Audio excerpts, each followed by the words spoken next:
ಅವದು ಸಾತೆ ಮಧ್ಯಮ ವರ್ಗದ ಜನರು ಶೇರ್ ಮಾರ್ಕೆಟ್ ನಲ್ಲಿ ಟ್ರೇಡಿಂಗ್ ಮಾಡಿ ತಮ್ಮ ಜೀವನವನ್ನ ಕಟ್ಕೊಳ್ಬಹುದು ಅನ್ನುವಂತ ಕನಸನ್ನ ಮಾಡ್ತಿದ್ದಂತಹ ವ್ಯಕ್ತಿ ಅವ್ರ ಮೇಲೆ ಸೆಬಿಯಿಂದ ದಾಳಿ ಆಗ್ತದ. ಈ ಅವಧೂತ್ ಸಾತೆ ಯಾರು, ಅವರ ಮೇಲೆ ಸೆಬಿ ಯಾಕೆ ದಾಳಿ ಮಾಡ್ಯದ, ಇದರಿಂದ ನಾವು ನೀವು ಏನ್ ಕಲಿಬಹುದು ಅನ್ನುವಂತ ಕಂಪ್ಲೀಟ್ ಇನ್ಫಾರ್ಮೇಶನ್ ಇವತ್ತಿನ ಈ ವಿಡಿಯೋದಾಗ. ನೀವು ಇನ್ನೂವರೆಗೂ ನಮ್ಮ ಚಾನೆಲ್ ನ ಸಬ್ಸ್ಕ್ರೈಬ್ ಮಾಡಿಲ್ಲ ಅಂದ್ರೆ ದಯವಿಟ್ಟು ಸಬ್ಸ್ಕ್ರೈಬ್ ಮಾಡಿ. ಅವಧೂತ್ ಸಾತೆ ಮುಂಬೈನ ದಾದರ್ ಅನ್ನೋ ಒಂದು ಏರಿಯಾದಲ್ಲಿ ಬೆಳೆದಂತಹ ವ್ಯಕ್ತಿ ಇಂಜಿನಿಯರಿಂಗ್ ಎಜುಕೇಶನ್ ನ ಮುಗಿಸ್ತಾರೆ. ಈ ಎಜುಕೇಶನ್ ಕಂಪ್ಲೀಟ್ ಆದ್ಮೇಲೆ US, ಆಸ್ಟ್ರೇಲಿಯಾ, ಸಿಂಗಾಪುರ್ ನಲ್ಲಿ ಕೆಲಸ ಮಾಡ್ತಾರೆ. 2008ಕ್ಕೆ ಭಾರತಕ್ಕೆ ರಿಟರ್ನ್ ಆಗಿ ನಾನು ಟ್ರೈನಿಂಗ್ ಒಳಗಡೆ ನನ್ನ ಕರಿಯರ್ ನ ಫುಲ್ ಟೈಮ್ ಆಗಿ ಮಾಡ್ತೀನಿ ಅನ್ಕೊಂಡು ಅವಧೂತ್ ಸಾತೆ ಟ್ರೇಡಿಂಗ್ ಅಕಾಡೆಮಿಯನ್ನ ಸ್ಟಾರ್ಟ್ ಮಾಡ್ತಾರೆ.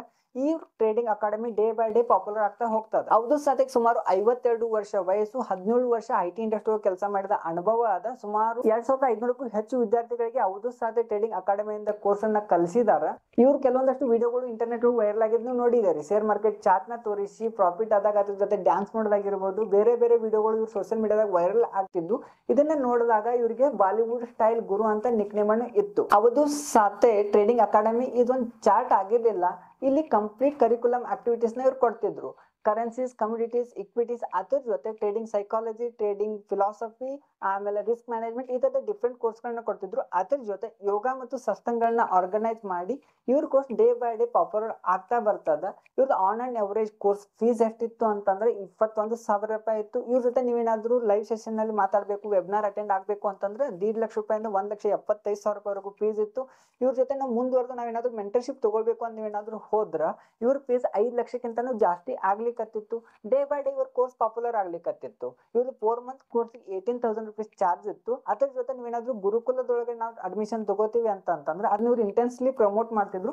ಅಲ್ಲಿ ಹೆಂಗಿತ್ತು ಅಂತಂದ್ರೆ ಶೇರ್ ಮಾರ್ಕೆಟ್ ಟೆಕ್ನಿಕಲ್ ಸ್ಕಿಲ್ ಜೊತೆ ಅಲ್ಲಿ ನಿಮ್ಗೆ ರಿಸ್ಕ್ ಮ್ಯಾನೇಜ್ಮೆಂಟ್ ಆಗಿರ್ಬೋದು, ಟ್ರೇಡಿಂಗ್ ಸೈಕಾಲಜಿ, ಫಿಲಾಸಫಿ ಇದನ್ನೆಲ್ಲಾನು ಕಲಿಸ್ತಿದ್ರು. ಅದ್ರ ಜೊತೆ ಯೋಗ ಇತ್ತು, ಸತ್ಸಂಗಗಳನ್ನ ಅಟೆಂಡ್ ಮಾಡಿಸ್ತಿದ್ರು. ಇದರಿಂದ ಹೆಂಗಾಗಿತ್ತು ಅಂತಂದ್ರೆ ಇಂಟರ್ನೆಟ್ ಒಳಗಡೆ ಈ ಡೇ ಬೈ ಡೇ ಇವ್ರ ಪಾಪ್ಯುಲಾರಿಟಿ ಜಾಸ್ತಿ ಆಗ್ತದೆ. ಇವ್ರು ಕೆಲವೊಂದಷ್ಟು ಇಂಟರ್ವ್ಯೂಗಳನ್ನ ನೋಡಿದಾಗ, ಇವ್ರದ್ದು ಇಂಟ್ರೋಗಳನ್ನ ನೋಡಿದಾಗ ಎಲ್ಲಿನ ಈ ಕೋರ್ಸ್ ನ ಕಲೀಲಿಲ್ಲ ಅಂತಂದ್ರೆ ಶೇರ್ ಮಾರ್ಕೆಟ್ ಒಳಗಡೆ ನಂಗೆ ಏನು ಕಲಿಯಕ್ ಆಗೋದಿಲ್ಲ ಅನ್ನೋದಂತ ಫೋಮೋ ಸ್ಟಾರ್ಟ್ ಆಗ್ತದ. ಫಿಯರ್ ಆಫ್ ಮಿಸ್ಸಿಂಗ್ ಔಟ್ ಏನ್ ಸ್ಟಾರ್ಟ್ ಆಗ್ತದಲ್ಲ, ಅವಾಗ ನೋಡಿದಾಗ ಜಾಸ್ತಿ ಜನ ಈ ಕೋರ್ಸ್ ನ ತಗೊಳ್ಬೇಕಂತ ಹೋಗ್ತಾರೆ. ಜಾಸ್ತಿ ಡಿಮ್ಯಾಂಡ್ ಆಗ್ತದೆ. ಆದ್ರೆ ಲಿಮಿಟೆಡ್ ಸೀಟ್ ಇರೋದ್ರಿಂದ day by day, year by year ಇವ್ರ ಕೋರ್ಸ್ ಡಿಮ್ಯಾಂಡ್ ಜಾಸ್ತಿ ಆಗ್ತಾನೆ ಹೋಗ್ತದ. ಆದ್ರೆ ಶೇರ್ ಮಾರ್ಕೆಟ್ ಟೀಚಿಂಗ್ ಮಾಡೋದ್ರಿಂದ ಏನ್ ಪ್ರಾಬ್ಲಮ್ ಅದ, ಶೇರ್ ಮಾರ್ಕೆಟ್ ಎಜುಕೇಶನ್ ಮಾಡೋದ್ರಿಂದ ಏನ್ ಪ್ರಾಬ್ಲಮ್ ಅದ ಅಂತ ನೋಡಕ್ ಹೋದಾಗ, ಶೇರ್ ಮಾರ್ಕೆಟ್ ಆಗಿರ್ಬೋದು, ಸೆಬಿಗ್ ಆಗಿರ್ಬೋದು, ಗೌರ್ಮೆಂಟ್ ಆಗಿರ್ಬೋದು, ಯಾರಾದ್ರೂ ಒಬ್ರು ಶೇರ್ ಮಾರ್ಕೆಟ್ ಬಗ್ಗೆ ನಾಲೆಜ್ ಅನ್ನ ಶೇರ್ ಮಾಡ್ತಾರ, ಮಂದಿನ ಎಜುಕೇಟ್ ಮಾಡ್ತಾರ ಅಂತಂದ್ರೆ ಯಾರಿಗೂ ಪ್ರಾಬ್ಲಮ್ ಇಲ್ಲ. ಆದ್ರೆ ಈ Avadhut Sathe trading academy day by day growth ಆಗೋದನ್ನ ನೋಡಿ ಕೆಲವೊಂದಷ್ಟು ಕ್ರಿಟಿಸಿಸಮ್ಗಳು ಸ್ಟಾರ್ಟ್ ಆಗ್ತಾವ. ಇವ್ರ ಕ್ಲಾಸ್ ರೂಮ್ ಒಳಗಡೆ ಪೆನ್ನಿ ಸ್ಟಾಕ್ ಅನ್ನ ಪ್ರಮೋಟ್ ಮಾಡ್ಲಿಕ್ಕತ್ತಾರ. ಪೆನ್ನಿ ಸ್ಟಾಕ್ ಬಗ್ಗೆ ಡಿಸ್ಕಷನ್ ನಡ್ಲಿಕ್ಕತ್ತದ. ಅಟ್ ದ ಸೇಮ್ ಟೈಮ್ ಆ ಇನ್ಫಾರ್ಮೇಶನ್ ಗಳನ್ನ ಬೇರೆ ಬೇರೆ ಗ್ರೂಪ್ ಗಳಿಗೆ ಶೇರ್ ಮಾಡ್ಲಿಕ್ಕತ್ತಾರ. ಇಂಡೈರೆಕ್ಟ್ಲಿ ಇವರು ಪೆನ್ನಿ ಸ್ಟಾಕ್ ಗಳನ್ನ ಪ್ರಮೋಟ್ ಮಾಡ್ಲಿಕ್ಕತ್ತಾರ. ಅದರಿಂದ ಏನಾಗಿದೆ ಅಂತ ಮಾರ್ಕೆಟ್ ಒಳಗೆ ಡಂಪ್ ಅಂಡ್ ಪಂಪ್ ಸ್ಟಾರ್ಟ್ ಆಗ್ಲಿಕ್ಕತ್ತದ ಅನ್ನೋದು ಒಂದು ಅಲಿಗೇಷನ್ ಸ್ಟಾರ್ಟ್ ಆಗ್ತದ. ಕೆಲವೊಂದಷ್ಟು ಮೀಡಿಯಾಗಳು ಇದನ್ನ ರಿಪೋರ್ಟ್ ಮಾಡ್ತಾವ. ಆದ್ರೆ ಇದನ್ನ ಪ್ರೂವ್ ಮಾಡ್ಲಿಕ್ಕೆ ಯಾರ ಹತ್ರನೂ ಅಷ್ಟೊಂದು ಪ್ರೂಫ್ ಇರ್ಲಿಲ್ಲ. ಹೀಗಾಗಿ ಜಸ್ಟ್ ಅಲಿಗೇಷನ್ ಆಗ್ತದ. ಅದ್ರ ಜೊತೆ ಇದೊಂದು ಕೆಲವೊಂದಷ್ಟು ರಿಪೋರ್ಟ್ ಗಳಾಗಿ ಮಾತ್ರ ಉಳಿತದ. ಡೇ ಬೈ ಡೇ ಇವ್ರ ಮೇಲೆ ಕಂಪ್ಲೇಂಟ್ ಗಳು ಜಾಸ್ತಿ ಆದ್ಮೇಲೆ ಇದನ್ನೆಲ್ಲ ಅಬ್ಸರ್ವ್ ಮಾಡಿದ ಸೆಬಿ ಆಗಸ್ಟ್ 20, 2025ಕ್ಕೆ ಇವ್ರು ಟ್ರೇಡಿಂಗ್ ಅಕಾಡೆಮಿಯಲ್ಲಿ ದಾಳಿ ಮಾಡ್ತದ. ದಾಳಿ ಮಾಡಿ ಅಲ್ಲಿರುವಂತಹ ಡೇಟಾ ಆಗಿರ್ಬೋದು, ಅಲ್ಲಿರುವಂತಹ ಡಿವೈಸ್ ಗಳನ್ನ ಸೀಸ್ ಮಾಡ್ಕೋತಾರ. ಇವ್ರು ಇದನ್ನ ಮುಂದಿನ ತನಿಖೆಗೆ ಯೂಸ್ ಮಾಡ್ಕೋತಾರ. ಇದ್ರ ಬಗ್ಗೆ ಸಾತೆ ಅವ್ರನ್ನ ಕೇಳಿದಾಗ ಸಾತೆ ಅವರು ನಾವು ಯಾವ್ದೇ ತರದ ಟಿಪ್ಸ್ ಗಳನ್ನ ಕೊಡ್ಲಿಕ್ಕತ್ತಿಲ್ಲ. ನಮ್ ಕರಿಕ್ಯುಲಮ್ ಆಕ್ಟಿವಿಟೀಸ್ ಆಗಿರ್ಬೋದು, ನಮ್ ಪ್ಲಾನ್ ಆಗಿರ್ಬೋದು, ಎಲ್ಲ ರೂಲ್ಸ್ ಅಂಡ್ ರೆಗ್ಯುಲೇಷನ್ ಫಾಲೋ ಮಾಡ್ಲಿಕ್ಕತ್ತವ. ಈ ಆಪರೇಷನ್ ಆದಕ್ಕೆ ನಾವು ಕಂಪ್ಲೀಟ್ ಕೋಆಪರೇಟ್ ಮಾಡ್ತೇವೆ ಅಂತ ಹೇಳ್ತಾರ. ಅವಧೂತ್ ಸಾತೆ ಅವ್ರನ್ನ ಡಿಪೆಂಡ್ ಮಾಡ್ಕೊಂತ ಕೆಲವೊಂದು ವರ್ಗ ಎಕ್ಸ್ ಒಳಗಡೆ ಅವಧೂತ್ ಸಾತೆ ಕರೆಕ್ಟ್ ಅದಾರೆ, ಅವ್ರು ಯಾವ್ದು ತರದ ಟಿಪ್ಸ್ ಗಳನ್ನ ಕೊಡೋದಿಲ್ಲ, is one of the best teacher ಅನ್ನುವಂತಹ ವ್ಯಕ್ತಿಗಳು, ಅವ್ರನ್ನ ಡಿಪೆಂಡ್ ಮಾಡುವಂತ ವ್ಯಕ್ತಿಗಳು ಕೂಡ ಕಮೆಂಟ್ ಮಾಡ್ಲಿಕ್ಕತ್ತಾರ. ಅವಧೂತ್ ಸಾತೆ ಮೇಲೆ ರೇಟ್ ಮಾಡಿರೋದ್ರಿಂದ ಸೆಬಿ ಒಂದು ಕ್ಲಿಯರ್ ಮೆಸೇಜ್ ನ ಪಾಸ್ ಮಾಡಿದ. ನೀವು ಎಷ್ಟೋ ದೊಡ್ಡ ವ್ಯಕ್ತಿ ಆಗಿರಿ, ನಿಮ್ ಎಷ್ಟೋ ದೊಡ್ಡ ನೇಮ್ ಇರ್ಲಿ, ನಿಮ್ದು ಯಾವ್ದೋ ಬ್ಯಾಕ್ ಗ್ರೌಂಡ್ ಇರ್ಲಿ, ನೀವೇನಾದ್ರೂ ಯೂತ್ ಗೆ ಮಿಸ್ಲೀಡ್ ಮಾಡ್ಲಿಕ್ಕತ್ತೇರಿ ಅಂತಂದ್ರ, ನೀವೇನಾದ್ರೂ ಮಿಸ್ ಗೈಡ್ ಮಾಡ್ಲಿಕ್ಕತ್ತೇರಿ ಅಂತಂದ್ರೆ, ಯಾವ್ದಾದ್ರು ಇಲ್ಲಿಗಲ್ ಆಕ್ಟಿವಿಟಿ ನೀವು ನಡ್ಸ್ಲಿಕ್ಕತ್ತೇರಿ, ರಿಜಿಸ್ಟರ್ಡ್ ಇಲ್ಲದೆ ನೀವು ಯಾವ್ದಾದ್ರು ಟಿಪ್ಸ್ ಗಳನ್ನ ಕೊಡ್ಲಿಕ್ಕತ್ತೇರಿ, ಅನ್ ರಿಜಿಸ್ಟರ್ಡ್ ಇಂಟಿಟಿ ಒಳಗಡೆ ನೀವೇನಾದ್ರೂ ಕೆಲಸ ಮಾಡ್ಲಿಕ್ಕತ್ತೀರಿ ಅಂತಂದ್ರೆ ನಿಮ್ಮನ್ನ ಸೆಬಿ ಅಬ್ಸರ್ವ್ ಮಾಡ್ಲಿಕ್ಕತ್ತದ, ನಿಮ್ಮನ್ನ ವಾಚ್ಔಟ್ ಮಾಡ್ಲಿಕ್ಕತ್ತದ. ಒಂದಲ್ಲ ಒಂದಿನ ನಿಮ್ಮೇಲೂ ದಾಳಿ ಮಾಡ್ತಾರ ಅನ್ನೋ ಸೆಬಿ ಕ್ಲಿಯರ್ ಮೆಸೇಜ್ ಕೊಟ್ಟದ. ಸೆಬಿ ಇದನ್ನ ಯಾಕೆ ಕೊಡ್ಲಿಕ್ಕತ್ತದ, ಒಂದು ದೊಡ್ಡ ಪಿಕ್ಚರ್ ಆಗಿ ನಾವು ನೋಡಕ್ ಹೋದಾಗ ಜನವರಿ 2025ಕ್ಕೆ ಸೆಬಿ ಹೇಳ್ತದ ಶೇರ್ ಮಾರ್ಕೆಟ್ ಬಗ್ಗೆ ನೀವು ಎಜುಕೇಶನ್ ಕೊಡೋದು ತಪ್ಪಲ್ಲ, ಆದ್ರ ಲೈವ್ ಡೇಟಾವನ್ನ ಯೂಸ್ ಮಾಡೋದು ತಪ್ಪದ. ನೀವೇನಾದ್ರೂ ಎಜುಕೇಶನ್ ಕೊಡ್ಲೇಬೇಕು ಅಂತಂದ್ರೆ ಅಟ್ಲೀಸ್ಟ್ 3 ಮಂತ್ ಡಿಲೇ ಇರುವಂತ ಡೇಟಾಗಳನ್ನ ಯೂಸ್ ಮಾಡಿ ನೀವು ಕೊಡ್ಬೇಕಾಗ್ತದ ಅಂತ ಹೇಳಿಕತ್ತದ. ಅವ್ರು ಸತ ಮೇಲೆ ಮಾಡುವ ಈ ಅಲಿಗೇಷನ್ ರಿಯಲಿ ಕರೆಕ್ಟ್ ಅದ ಇಲ್ಲ ಅನ್ನೋದ ಸಬಿ ಇನ್ವೆಸ್ಟಿಗೇಷನ್ ಮಾಡಿ ನೋಡ್ತದ.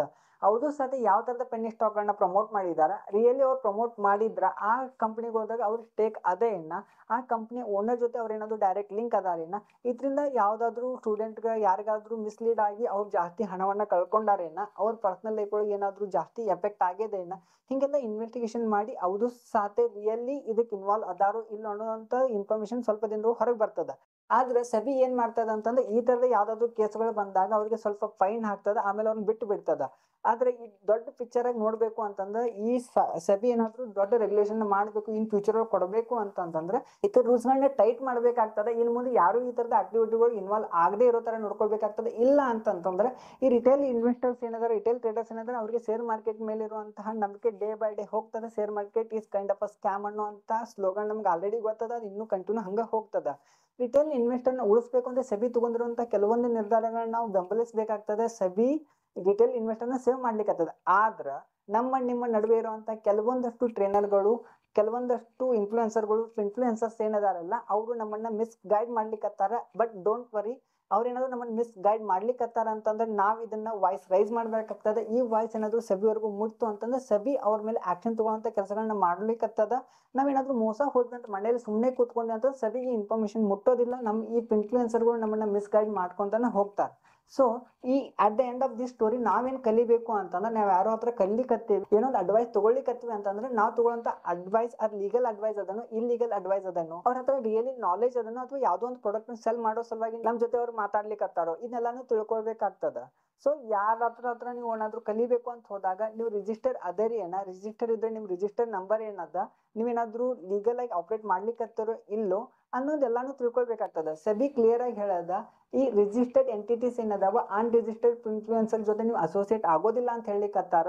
ಸೊ ಅದನ್ನೆಲ್ಲ ಅವ್ರು ಫಾಲೋ ಮಾಡ್ಲಿಕ್ಕತ್ತಾರೇನಿಲ್ಲ, ಅವ್ರ ರಿಜಿಸ್ಟರ್ಡ್ ಇನ್ಫ್ಲೂಯೆನ್ಸರ್ ಅದಾರೇನ, ಅವ್ರ ರಿಜಿಸ್ಟರ್ಡ್ ಆಗಿ ಕೆಲಸ ಮಾಡ್ಲಿಕ್ಕತ್ತಾರ, ಇದನ್ನೆಲ್ಲಾನು ತಿಳ್ಕೊಳ್ಬೇಕಾಗ್ತದ. ಇದನ್ನೆಲ್ಲಾನು ತಿಳ್ಕೊಳ್ದ ಯಾರೋ ನಮಗೆ ಜಾಸ್ತಿ ರಿಟರ್ನ್ ಕೊಡ್ತಾರ ಅನ್ನೋ ಒಂದು ಆಸೆಗೆ ಅವ್ರ ಮಾತು ಕೇಳಿ ಅವ್ರು ಕೊಡುವಂತ ಟಿಪ್ಸ್ ಗಳ ಮೇಲೆ ನಾವೇನಾದ್ರು ಹಣ ಹಾಕಿದ್ರೆ at the end of the day ನಮ್ ಹಣ ಲಾಸ್ ಆಗ್ತದ ಹೊರತು ಬೇರೆಯವ್ರಿಗೆ ಯಾರಿಗೂ ಏನೂ ಆಗೋದಿಲ್ಲ. ಸೊ ಈ ವಿಡಿಯೋ ನೋಡಿದ್ಮೇಲೆ ನಿಮಗೂ ಯಾರಾದ್ರೂ ಈ ತರದ ಮೋಸಗಳನ್ನ ಮಾಡ್ಲಿಕ್ಕೆ ಅವ್ರ ಹೆಸರನ್ನ ಕಮೆಂಟ್ ಒಳಗೆ ಕಮೆಂಟ್ ಮಾಡ್ರಿ, ಅಥವಾ ಸೆಬಿ ನೀವು ಅವ್ರ ಬಗ್ಗೆ ಕಂಪ್ಲೇಂಟ್ ಮಾಡ್ರಿ. ಇದರಿಂದ ಏನಾಗ್ತದ ಅಂತಂದ್ರೆ ನೀವು ಲಾಸ್ ಆಗಿರೋದ್ರ ಜೊತೆ ಮತ್ತೆ ಬೇರೆಯವರು ಲಾಸ್ ಆಗೋದು ತಪ್ತದ. ಈ ವಿಡಿಯೋ ನೋಡಿದ್ಮೇಲೆ ಈ ವಿಡಿಯೋದಾಗ ಏನಾದ್ರು ವ್ಯಾಲ್ಯೂ ಅದ ನಿಮ್ಗೆ ಅನಿಸಿದ್ರೆ ನಿಮ್ಮ ಫ್ಯಾಮಿಲಿ ಮತ್ತು ಫ್ರೆಂಡ್ಸ್ಗೆ ಶೇರ್ ಮಾಡಿ. ಮತ್ತೆ ನಿಮ್ದು ಏನಾದ್ರು ಅನಿಸಿಕೆಗಳಿದ್ರೆ ಅದನ್ನ ಕಮೆಂಟ್ ಸೆಕ್ಷನ್ ಒಳಗೆ ಹಾಕಿ. ಧನ್ಯವಾದಗಳು.